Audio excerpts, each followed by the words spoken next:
എല്ലാവർക്കും വിനീതമായ നമസ്കാരം. ഇന്ന് വാൽമീകി രാമായണത്തിൽ സീതയെ സംബന്ധിക്കുന്ന രാമൻ്റെ വിലാപങ്ങളെക്കുറിച്ചാണ് നമ്മൾ ചർച്ചയ്ക്ക് എടുക്കുന്നത്. ഏറ്റവും പ്രധാനപ്പെട്ട ഒരു കാര്യം നമ്മൾ പലപ്പോഴും പറയാറുണ്ട്, നിങ്ങൾ ഈ യോഗികൾ അല്ലെങ്കിൽ ആചാര്യന്മാർ ഇങ്ങനെയുള്ള ആളുകൾക്കൊക്കെ ഇങ്ങനെ ദുഃഖം വരാൻ പാടുണ്ടോ എന്ന് പലരും ചോദിക്കാറുണ്ട്.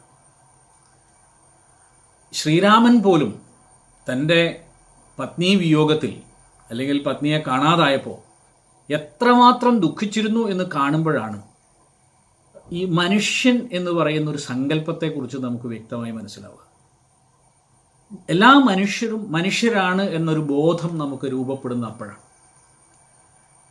അതിനെക്കുറിച്ച് ഇന്ന് നമുക്കൊന്ന് ചർച്ച ചെയ്യാമെന്ന് തോന്നുന്നു. കാരണം വെച്ചാൽ അതൊരു വളരെ പ്രധാനപ്പെട്ട ഒരു വിഷയമാണ്. കാരണം പലരും ചോദിക്കുന്ന ചോദ്യങ്ങളാണ് ഇങ്ങനെ, നിങ്ങൾ ആചാര്യന്മാർക്ക് ദുഃഖം ഉണ്ടാകാൻ പാടുണ്ടോ, നിങ്ങൾ സ്വാമിമാർക്ക് ദുഃഖം ഉണ്ടാകാൻ പാടുണ്ടോ എന്നൊക്കെ ചോദിക്കുന്ന പലപ്പോഴും ചോദിക്കാറുണ്ട്. അവതാര പുരുഷന്മാർക്ക് വരെ ദുഃഖമുണ്ടായി എന്ന ഒരു കാര്യം നമ്മൾ പഠിക്കുമ്പോഴാണ് ഇതെല്ലാവർക്കുമുണ്ട്, ഇത്തരം കാര്യങ്ങളെല്ലാം എല്ലാവർക്കുമുണ്ട് എന്ന് നമ്മൾ മനസ്സിലാക്കുന്നത്. അതിനെയൊക്കെ കഴിഞ്ഞ് മുന്നോട്ട് പോവുക എന്നതാണ് നമ്മളെ ലക്ഷ്യമെങ്കിൽ പോലും വാൽമീകി രാമായണത്തിൽ, അദ്ദേഹത്തിൻ്റെ രാമായണത്തിൽ രാമൻ്റെ ഈ വിലാപത്തെ ചിത്രീകരിച്ചിരിക്കുന്നത് നമുക്കൊന്ന് നോക്കാം. രാമന് തൻ്റെ ധർമ്മപത്നിയായ സീതയോട് എത്രത്തോളം സ്നേഹമുണ്ടായിരുന്നു എന്ന് കാട്ടിത്തരുന്ന ഒരു ഭാഗം കൂടിയാണ് വാസ്തവത്തിൽ ഇത് വാൽമീകി രാമായണത്തിൻ്റെ ആരണ്യകാണ്ഡത്തിലാണ്. രാവണൻ സീതയെ അപഹരിച്ച് കൊണ്ടുപോയതിനു ശേഷം ആശ്രമത്തിൽ സീതയെ കാണാതെ രാമൻ വിലപിക്കുന്ന ഭാഗമാണ് ഇത്. സീതയെ കാണാത്തതിലുള്ള രാമൻ്റെ വ്യാകുലതയെക്കുറിച്ച് 10ഓളം സർഗങ്ങളിലായിട്ടാണ് വാൽമീകി പല വിധത്തിൽ വർണ്ണിച്ചിട്ടുള്ളത്. ഇവയിൽ ഏതാനും ചില ശ്ലോകങ്ങൾ മാത്രമാണ് ഞാൻ സ്ഥാലി പുലാകന്യായേന, അതായത് ചോറ് വെന്തോ എന്ന് നോക്കാൻ 1 or 2 വറ്റെടുത്ത് നോക്കിയാൽ മതി എന്ന ന്യായേന ചില ശ്ലോകങ്ങൾ മാത്രം ഇവിടെ നമ്മൾ ഇന്ന് ചിന്തയ്ക്ക് വേണ്ടി, രാമായണ ചിന്തയ്ക്ക് വേണ്ടി സ്വീകരിക്കുകയാണ്. നമുക്ക് ആ കഥാസന്ദർഭത്തിലേക്ക് ഒന്ന് കടന്നു ചെല്ലാം. സ്വർണമാനിൻ്റെ വേഷത്തിൽ വന്ന മാരീചനെ പിന്തുടർന്ന രാമൻ വളരെയധികം പരിശ്രമിച്ച ശേഷം ഒടുവിൽ ആ മാനാകുന്ന മാരീചനെ അമ്പെയ്ത് വീഴ്ത്തുകയാണ്. ഈ സമയം മാരീചൻ രാമന്റെ സ്വരത്തിൽ സീതയുടെയും ലക്ഷ്മണന്റെയും പേര് വിളിച്ച് ഉറക്കെ കരയുകയാണ് ചെയ്യുന്നത്. ഇത് കേട്ട ആ നിമിഷം മുതൽ അപകടം മനസ്സിലായ രാമന്റെ ഭാവം ആസകലം മാറുകയാണ്. അപ്പോൾ രാമന് അതിന്റെ ഗൗരവം മനസ്സിലായി. അദ്ദേഹത്തിന് ഇതിന്റെ എത്രമാത്രം പ്രതിസന്ധി ഉണ്ടാകാൻ പോകുന്നു എന്ന ഒരു ഉൾവിളി രാമന് അപ്പോൾ ഉണ്ടായി എന്ന് വേണമെങ്കിൽ നമുക്ക് പറയാം. അപ്പോൾ ആ സമയത്ത് അദ്ദേഹത്തിനുണ്ടായ ആ വികാരത്തിൽ നിന്ന്, വിഷാദത്തിൽ നിന്നും ഉണ്ടായ തീവ്രമായ ഒരു ഭയം രാമനെ ബാധിച്ചു എന്നാണ് വാൽമീകി എഴുതിയിരിക്കുന്നത്. ഇതൊരു വളരെ ഗൗരവമായിട്ടുള്ളൊരു കാര്യമായിട്ടാണ് രാമന് ഭയം വന്നു എന്നാണ് വാൽമീകി രാമായണത്തിൽ നമ്മൾ കാണുന്നത്.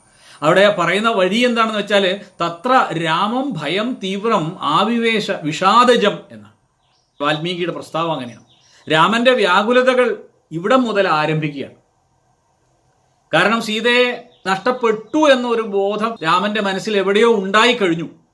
തുടർന്ന് രാമൻ ഭീതിയോടെ തിടുക്കത്തിൽ ആശ്രമത്തിലേക്ക് മടങ്ങി വന്നുകൊണ്ടിരിക്കെ സീതയെ തനിച്ചാക്കി തന്നെ തേടി വന്ന ലക്ഷ്മണനെ കാണുക. ഇതോടെ രാമന്റെ ആകുലത ഇരട്ടിയാകുന്നു. സീതയെ തനിച്ചാക്കി വന്ന കാരണത്താൽ ലക്ഷ്മണനെ രാമൻ കണക്കിന് ശകാരിക്കുന്നുമുണ്ട്. സീതയെ രാക്ഷസന്മാർ ഇല്ലാതാക്കിയിട്ടുണ്ടാകുമോ എന്നും അവിടെ ചെന്ന് സീതയെ കണ്ടില്ലെങ്കിൽ തൻ്റെ പ്രാണൻ തന്നെ നിലച്ചു പോകുമെന്നുമൊക്കെ രാമൻ ലക്ഷ്മണനോട് പറയുന്നുണ്ട്. തുടർന്ന് തിരിച്ച് ആശ്രമ പരിസരത്തേക്ക് എത്തിച്ചേരുന്ന രാമന്റെ ഭാവത്തെ വാൽമീകി വർണ്ണിച്ചിരിക്കുന്നത് നമുക്കൊന്ന് നോക്കാം. വാൽമീകി രാമായണത്തിൽ നമ്മൾ മനസ്സിലാക്കേണ്ട ഒരു ഭാഗമാണ് ഇത്.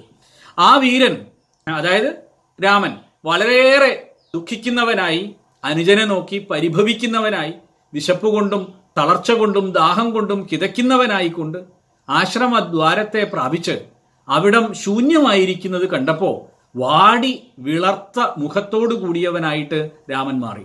തുടർന്ന് തൻ്റെ ആശ്രമത്തിൽ എങ്ങും ചെന്നു നോക്കിയ ശേഷം ചില സാധാരണഗതിയിൽ സീത ചെല്ലുന്ന ചില വിഹാര സ്ഥലങ്ങളുണ്ട്, അവിടെയൊക്കെ തെരഞ്ഞു നോക്കി.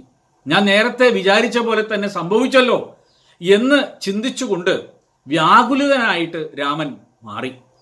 അദ്ദേഹത്തിൻ്റെ ഇടത്തെ കണ്ണിൻ്റെ താഴത്തെ പോള കൂടെ കൂടെ തുടിക്കുകയും കാലിടറുകയും ദേഹം വിറക്കുകയും ചെയ്തു. അതാണ് ഞാൻ പറഞ്ഞത്, രാമനെ അത് എത്രമാത്രം ആ ദുഃഖം ആവേശിച്ചു എന്ന് പറയാൻ വേണ്ടിയിട്ടാണ് ഞാനിത് പറയുന്നത്.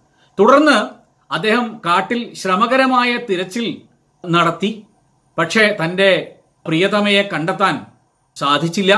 ആ മനോവേദനയാൽ വെറി പിടിച്ചവനെ പോലെ ദുഃഖത്താൽ ചുവന്ന കണ്ണുകളോട് കൂടിയവനായിട്ട് രാമൻ മാറി.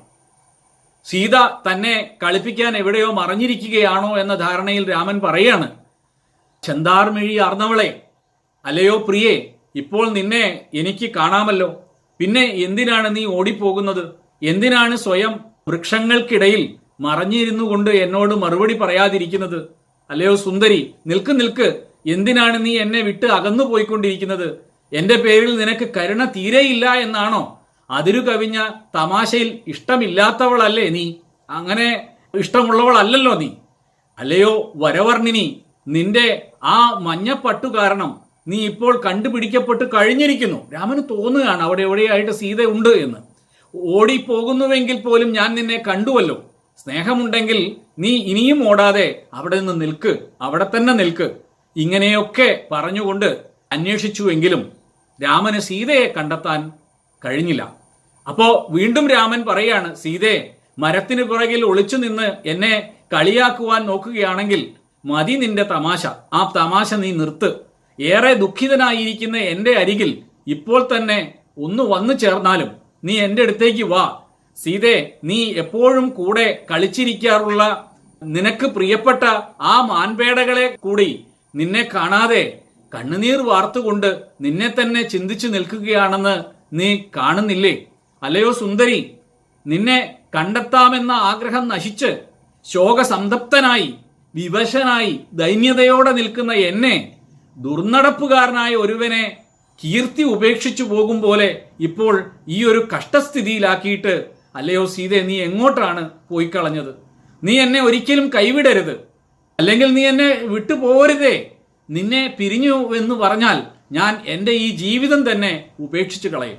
ഈ വാക്കുകൾ പറഞ്ഞ ശേഷം ലക്ഷ്മണനോടൊത്ത് പലയിടങ്ങളിലായി രാമൻ സീതയെ തിരഞ്ഞു നോക്കുകയാണ്.